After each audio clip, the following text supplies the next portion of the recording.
Before, I just want to say that we're not doctors. We are just talking from personal experience or what we've heard.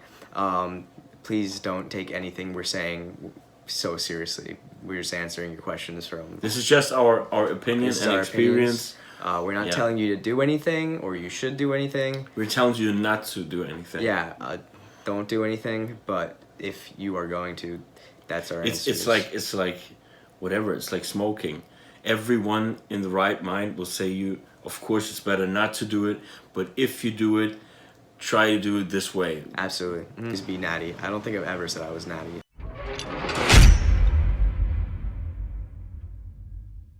I don't know where this question comes from. Do you think you'll always... But yeah, that's my answer. I don't think I've ever said I was natty. Yeah. Sorry. Starting weight and lifts. So, like, what was my starting weight when I started bodybuilding, and my lifts? And you can obviously answer this too. I have to calculate. I was like 100 pounds, and my lifts were terrible. I mean, I was very weak, and that was my biggest thing. I felt so insecure because I was so weak, so that's why I started training. I would say I would do like 20s on dumbbell chest press and like really struggling. Yeah, like bad. Guys, I was very, very weak. And now I would actually say for my weight and stuff, I'm very strong. So it's just something that you build up. I just calculated because in Germany we always use kilograms. So I started with 65 kilograms, which is 143 pounds. I'm almost 5'10", 5'9 and a half. And I was always good at pull-ups, chin-ups, whatever. Chin-ups are those, pull-ups are those, right? Other way. Those are pull-ups? Yeah. I was always good at pull-ups. And I could always do like 10 to 15. But I wasn't as good at bench pressing. I started with 35 kilograms, which is... let's see. 35, 70, 90 pounds? Wow. Is it 90 pounds? I don't know. Kilograms? Yeah, I think it's around 90 pounds. Wow, that's even lighter than me. I was like 100 pounds. That's crazy. 100 pounds? Yeah, but I started doing the like 4 seconds down and 4 seconds up, and for 20 reps. So I did like but you were 3 minutes. You were so light. I mean, 3 minutes of 35 kilograms. So I could have easily done like 150 pounds. Okay. But I was introduced in the gym with this high intensity training style from Mike Menser, this super slow shit. And actually, I can only recommend to everyone, because if you start out doing this, your form is gonna be great. I'm a big advocate of Mike Menser, Dorian Yates style. I mean, I've said that from the beginning. Yeah, I agree. I mean, Mike Menser is not Dorian Yates. I know, but the Mike Menser does those 4 seconds down to 4. Yeah. Dorian Yates didn't do. I mean, like maybe partially, but yeah. I think they had similar styles though. Overall, like Mike Menser was also an advocate of just doing one all-out set, but Dorian Yates wasn't really doing that little volume. He was doing 2 sets where he wasn't really.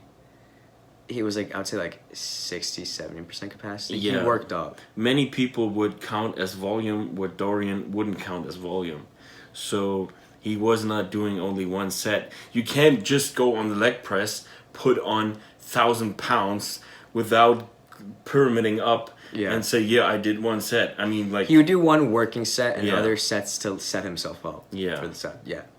He'd probably do 10 sets of leg press in the end. He didn't do, like... My point is, he took 1 set to failure. Yeah. That was, We already answered that, to surplus and frequency for beginners. How tall are you? I'm 5'4". Yeah, I'm 5'9 and a half. As I said, Food you miss while on prep. Honestly, a gyro would be amazing, but I don't really think about it. I'm not like wham like food. Like I'm like for me, I'm so happy just increasing my cream of rice. Like for like I love bodybuilding food, honestly. Like I'm not really a sweets guy, so for me it'd be like fries, a gyro, pizza, stuff like that. But I'm not like, oh my god, I need ice cream right now or anything like that. And again, for me, just increasing the calories would be fabulous in the moment, you know. So it's it's tunnel vision, I think, for most of us. I eat the same food all the time. Yeah, exactly.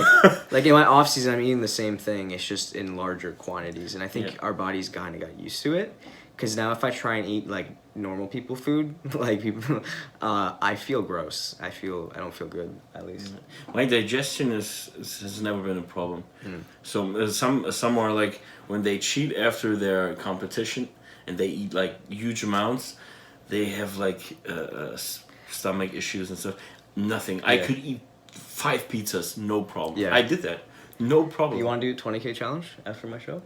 I could do it easily, but I won't do it because you can get fat, but I won't. Okay, I don't think I'd get fat, honestly.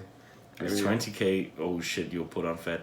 This rebound effect is also a fat rebound effect. Yeah.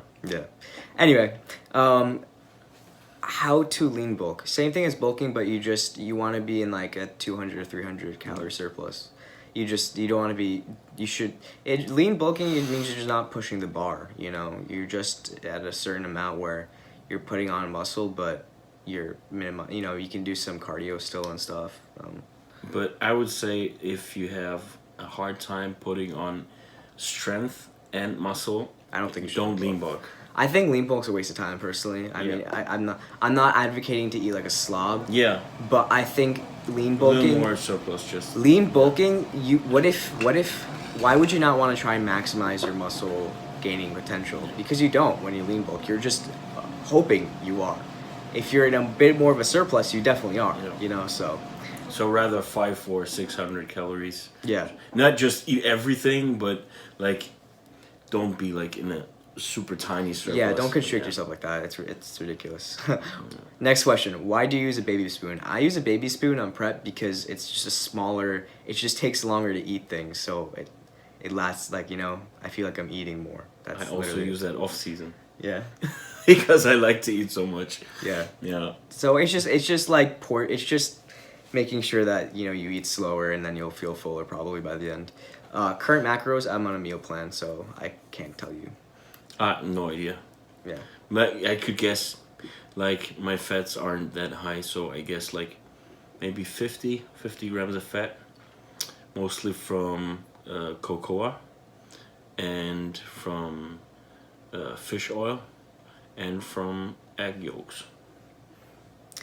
Yeah, I kind of know my macros, but I don't really check them because I think it kind of like messes with my head to be like, oh, I'm only taking this many grams of carbs and stuff, so I just have a meal plan and robot, you know, I see, I do kind of thing. And protein around 300, I guess. I know my protein. My protein's 175. Yeah. That's the only thing I know.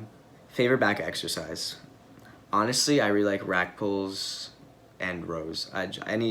Just rows in general. I think it's like a nice feeling. I really don't enjoy back workouts that much. I love back. But what I feel best are probably dumbbell rows. I mean, like in the upper area of the lats, I feel it's like so crazy that I would say favorite in terms of what I feel best. I would say that, but I like everything. I'm always excited to go to the gym. So yeah, me too. But it's not that I'm so excited about a certain exercise. We're just excited to train. But I like bench pressing. I like it very much because of the competitive performance aspect. Because I try to beat myself every time. Right. I only have that with pull-ups. So I would say, okay, weighted pull-ups it is. Weighted pull-ups? Okay, there you go. So these are the questions that were asked to you personally. And then, I mean, I don't know if I should answer them. When to stop using testosterone? Before a show. If you want to stop... Isn't it 3 weeks? You don't have to stop. Or just lower it. It also depends on your ester. Mm-hmm.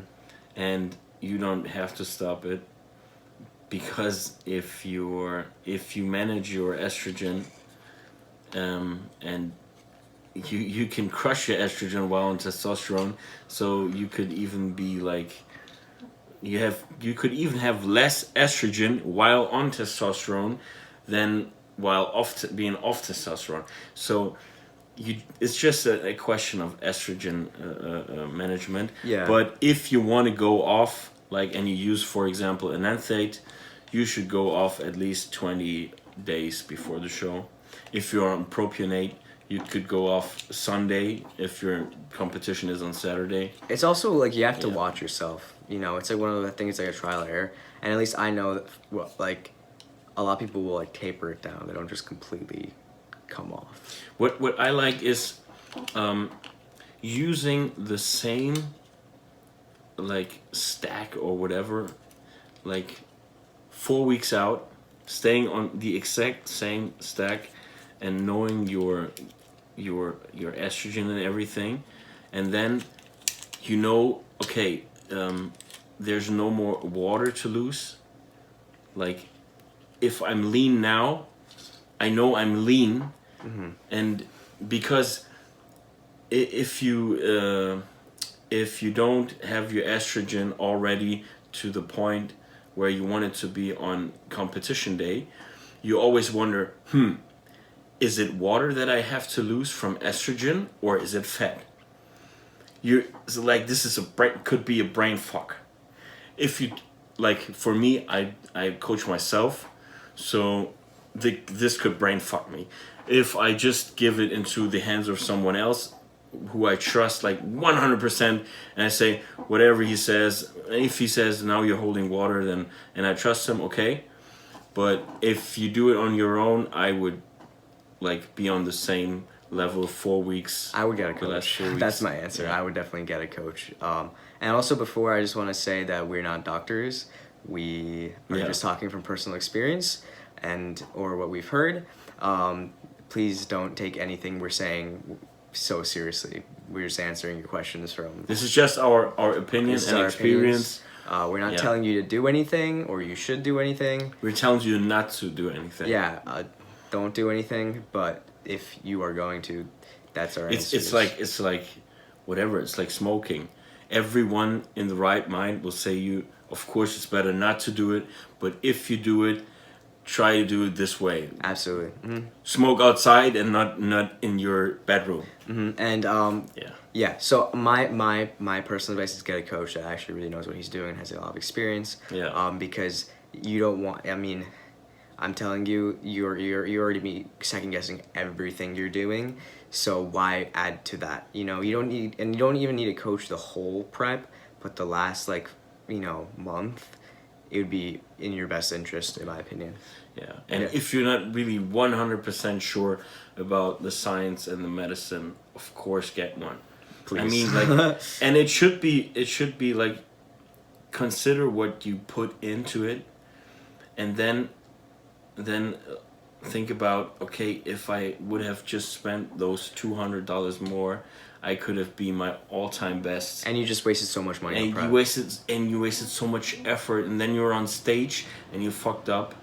And was it worth it? So much effort for and money and for cooking and cardio for what? For that extra $200 where you could have won. So. And you just lost not because of effort or anything. You just lost because you weren't educated enough. Mm-hmm. Like, just because you missed taking Arimidex, whatever. Yeah. Like, this would be so...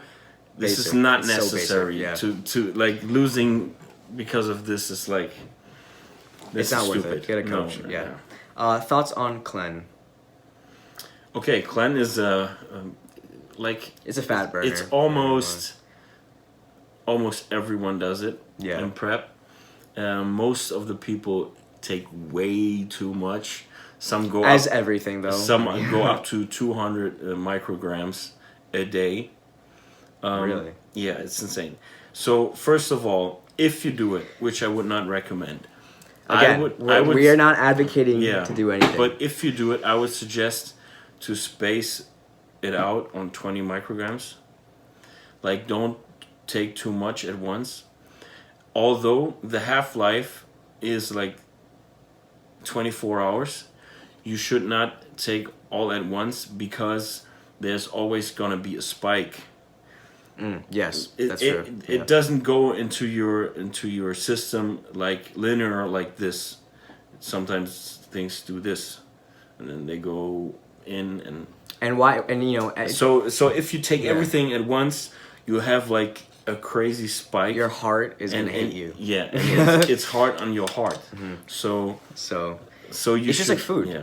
It's frequency. Frequency is important in pretty much everything we do, right? Yeah, and it's really if you only have one heart, so if you damage Take that, care of it. Yeah, Nurture it. if you take Clem, you should be checking your heart before. Make sure that that it is healthy. Do whatever scans there are, and just be sure that your heart is in awesome condition.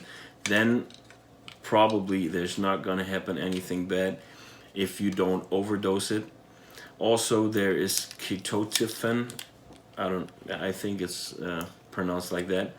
If you take that alongside it, you won't need to up your... CoQ10. No, ketotifen. That's something else. Oh, okay. This is not to get used to the... So it's... Oh, okay. Yeah. I understand. Yeah. And if you take that, you could take like 40 mcg for like whatever amount of time, for like 3 weeks, 4 weeks, without having to up the dose. So the effect will always stay. And this would be much more intelligent than upping it until 160 micrograms like some do, and this could really damage your heart. And you only have one, as I said, so if there's a damage to your heart, there's no real fix. Yeah. It's not a liver that can come back. Right. Yeah. Last question. Peak week loading. Now, again, I have a coach who is in charge of pretty much everything I'm doing, so I'm just gonna let him answer this. Okay. Yeah. There's this old school style where if you do it right, you can benefit from it and look better, or like trick your body a little bit to look a little bit better than you actually look, or than your body fat should make you look. Right. Peak week is pretty much a lot of people the last week heading up into a show. Yeah. They'll manipulate water, sodium, and carbs for a desired effect. So that's what we're talking about. Yeah. Right? Old school approach is like, how do you say it? Water up. You increase your water. Yeah. Do you increase your water intake by very much? So like 3 gallons a day, and you increase your salt intake. There's 2 hormones. It's corticosterone, it's aldosterone, and they are responsible for either retaining sodium or flushing it out. So you try to tell your body, okay, flush out as much sodium as you can. So you take in a lot of sodium and a lot of water to just make it flush all day, and then when you restrict it, you can make the flushing still go on for a certain amount of time. And this is the very important thing. Most of the people, when they do it, they think the flushing, like the getting rid of the sodium, lasts longer than it actually does, because your body wants to get back to homeostasis. So this flushing out won't last long. So the rest, when you continue urinating, you just get rid of potassium, but the sodium is gonna, like, your body is gonna hold on to it so bad. It wants the sodium. And so most people, they stop the drinking too early, but they take diuretics and counteract with the diuretics. I think you should be ready. I think, at least from what I've been talking with my coach, we're not doing anything crazy peak week, like keeping salt the same, water. Yeah, this is what I do and what I suggest. But I was just telling the old school approach, how that works. So it actually, most of the guys who do that approach don't even do it right, because if they would do it natural, they would look really shitty. But their timing is off, and then they use the diuretics, which make everything happen for them. But if they wouldn't use those and do this the natural way, they would have to go on stage one day earlier, because this flushing out doesn't last as long. So what I do and what I suggest is be ready 1 week out, look the way you want to look 1 week out, do the very same the last week all the time, and just look the very same be ready on the last day. Yeah. Maybe you know, a lot of people will like up Arimidex and other things like that, but the actual sodium and water and you know, or like if you're flat the night before, have a burger or something, you know, or like I've heard that's a very basic thing people do, or just, you know, like you don't need to go crazy. And again, get a coach. Like that's like your the best. people that eat a burger, usually they take a diuretic. Then they eat a burger, and then they take a diuretic again. And yeah, it's probably going to work, but you probably, if you would take half the diuretic and eat half the salt of the burger, it would basically be the same. It's hard to tell because this is a very individual. Yeah, thing, it's also individual. Yeah. So, but I hope that helped a little bit. Yeah. Yeah. All right, guys, that was a Q&A. Leave a thumbs up if you enjoyed it. Go check him out on Instagram, and you have a YouTube as well, right? Yeah. I will put it. Same name. Yeah. Yeah, I will put it in the bio, in my bio in the description.